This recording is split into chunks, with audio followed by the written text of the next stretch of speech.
Блокади на патот, сточарите од Малешевијата денес поставија трактори и возила кај Смојмирово и Мачево и побараа државата да ги заштити од јазлеста кожа, но и здравите говеда да им ги остави во шталите. Протестот за кравите да не се уништува без веза.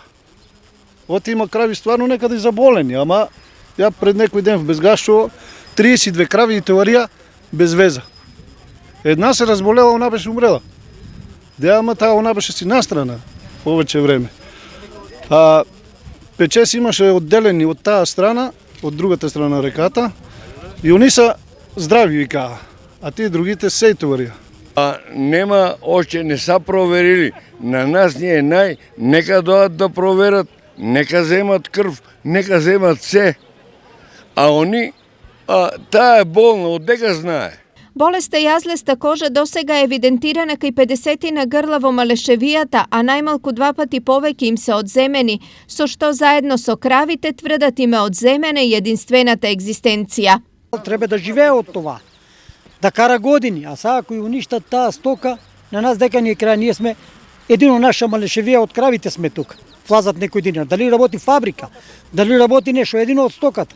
Сточаре страда, институциите си префрлаа одговорностите за една крава, цело стадо се уништува. Па нека изолираат другата стока и нека пратат, ако има, тога нека ја уништува, а не они за едно грло сите ги уништува. Кој е виновен? Наши ветеринари Скопје. И на крај сточаре страда. Единствен спас овдешните сточари гледаат во итна реакција на државата. Да донесат на време вакцини да стигнат, да се напрскат комарци. Тоа го бараме. Село е каде се исполнат тие услови, ќе останеме да штрajкуваме на протести.